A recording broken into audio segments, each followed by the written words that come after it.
People own smartphones. It's no longer a question of will they consume on their smartphones. It's a question of how will they consume on their smartphones and what will they consume on their smartphones. Make that part of your dialogue. Make that part of your conversation because it is huge.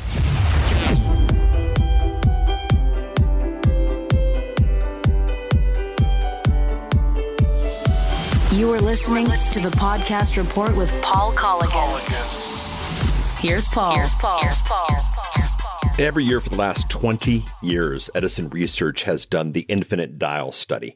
And the infinite dial study is basically study based on what happens to the whole audio theme, the whole audio positioning, the whole power of audio when we move from a town with the talk station, the sports station, the rock station, to essentially, because of the internet, the infinite dial. As many rock stations as we want, as many talk stations as we want. Obviously, as podcasters, this becomes obvious why this is important.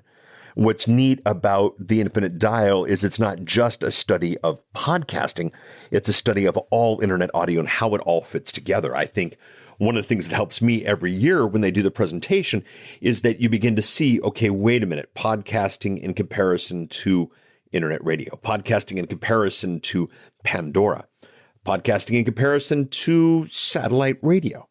Different things are out there, and this is part of what makes the infinite dial such a powerful study.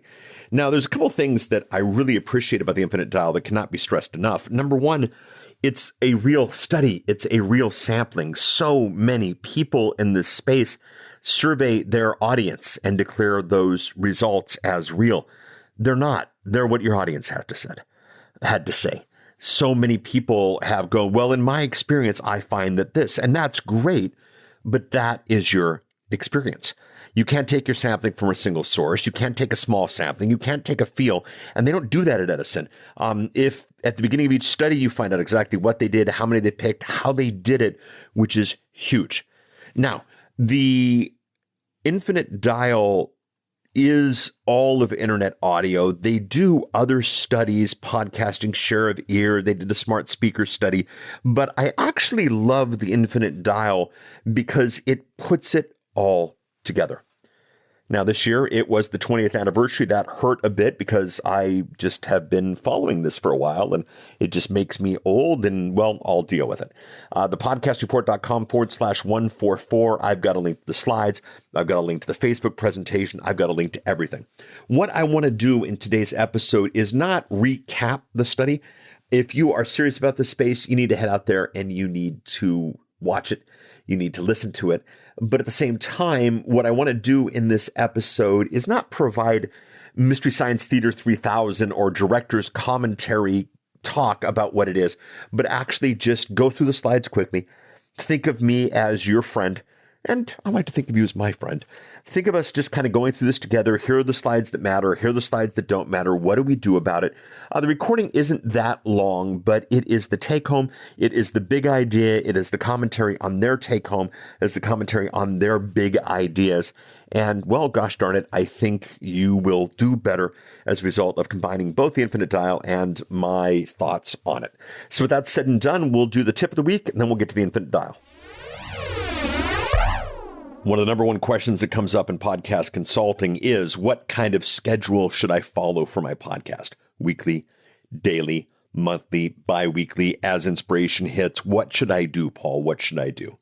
Well, one of the beautiful things about making a podcast is that you don't have the constraints of a traditional show.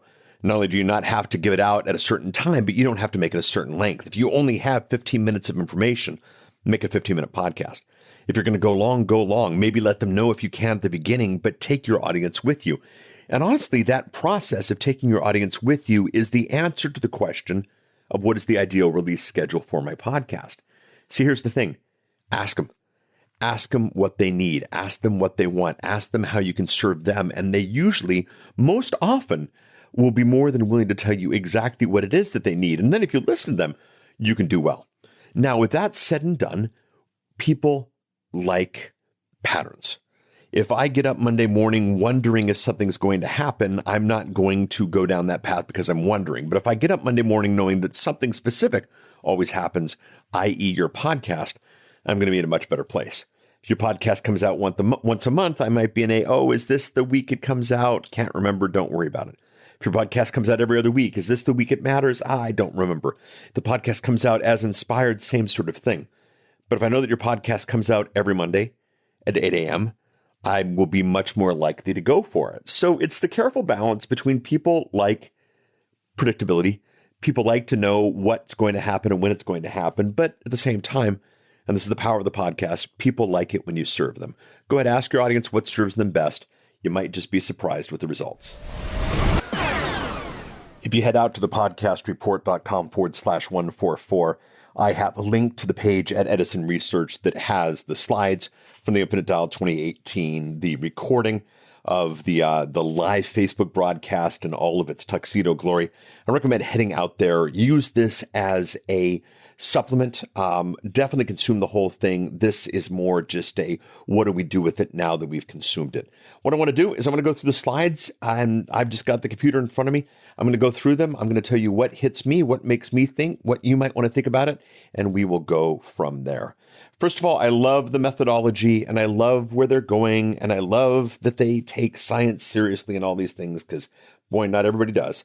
But the fact of the matter is, 233 million people, 83% of America owns a smartphone. People own smartphones. It's no longer a question of will they consume on their smartphones. It's a question of how will they consume on their smartphones and what will they consume on their smartphones. Make that part of your dialogue. Make that part of your conversation because it is huge. Tablets going down. I wouldn't decry the end of tablets at this point.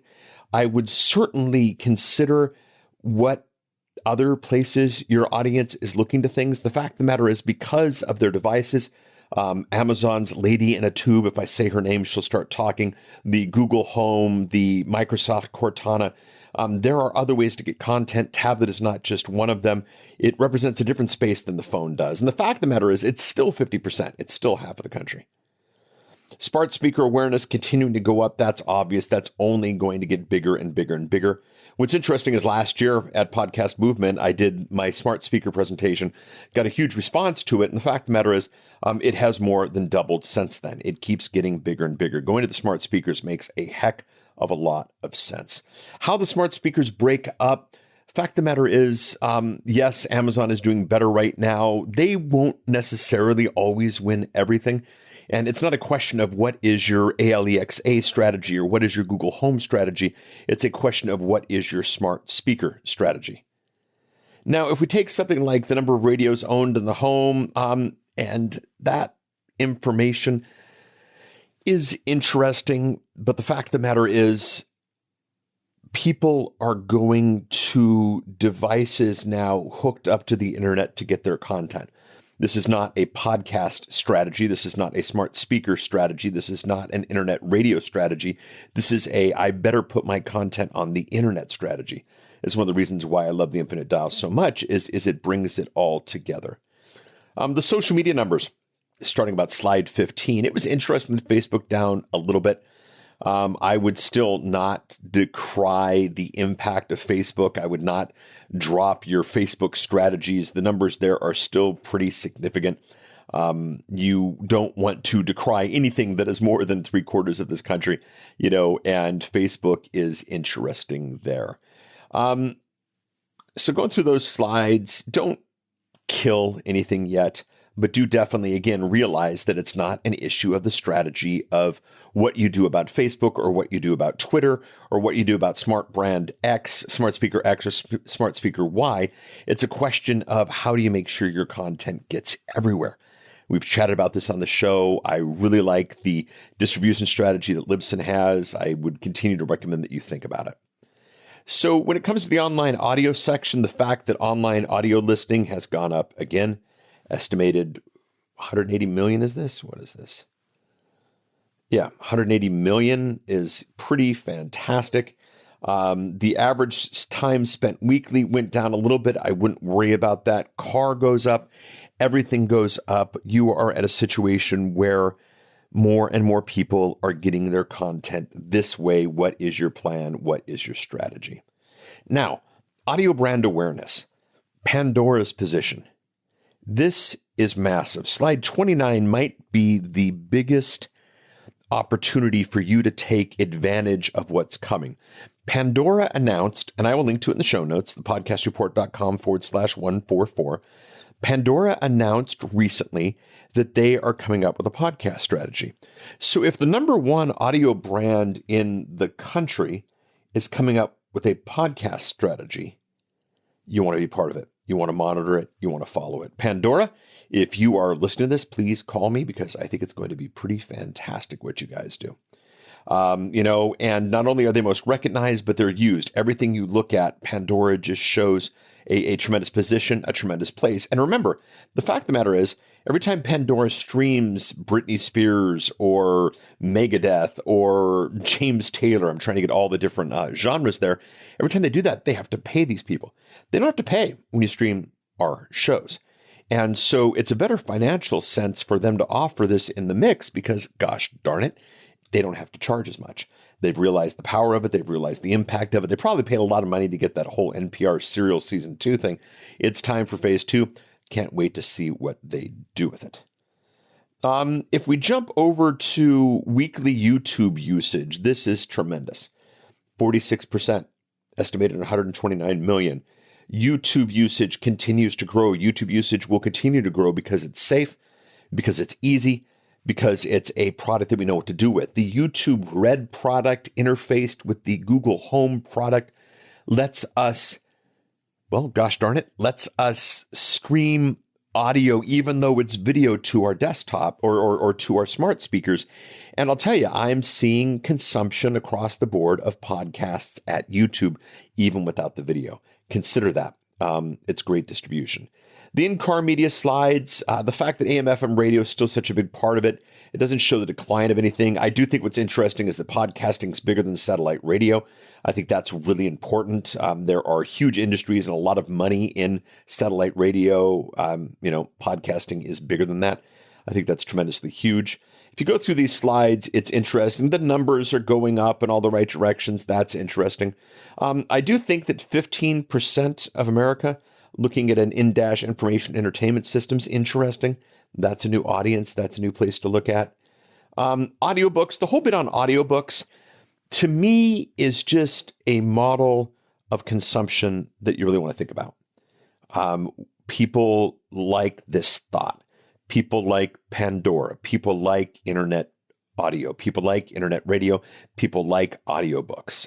Don't find yourself in the position where podcasting versus audiobooks. It's the combination of podcasting and audiobooks and audio at YouTube streamed to the smart speaker and audio at Pandora, whatever way they want to take it. That's the strategy. That's what you want to do. So the podcasting slides. Let's enter slide number 48. Estimated 180 million. Numbers continue to go up. 2018, 64% of the country. Nice. We knew that was coming. We knew it's going to continue to grow. And to be honest, there will be a point where it starts to minimize because we've just reached max. If you look at the other points, all the stuff that Tom and team went over, great stuff. Monthly podcast listening, more than 1 out of every 4. The numbers are great on the age demographics. That makes sense on 51. Nothing that I would necessarily find surprising. Weekly podcast listings, 17%, 1 out of every 5-ish, maybe 1 out of every 6-ish Americans listen to podcast every week. That's tremendous. The number of podcasts listened to in the last week goes up. Fantastic. The device most used, notice the computer's going down. Notice the smartphone, tablet, portable device is going up. And I predict in future years, we'll probably see a new color represented by the smart speaker. But again, podcasts going nowhere. They're just being consumed at different places, which are some of the things that you want to think about. Location most listened to. We speak to a lot about the car, less than 25%. We speak a lot about working out and on the plane and the others, less than 24, a tiny amount. At home, still huge. Half of the Americans who listen to podcasts listen at home. They have smartphones. They have smart speakers. That they're getting rid of their radios. Make the type of podcast that someone would want to listen to at home. We're almost at the end of this, guys. Slide number 57. Let's see here. Most listened to car or truck, 22%, more than 1 out of every 5. Interesting. Podcast listening.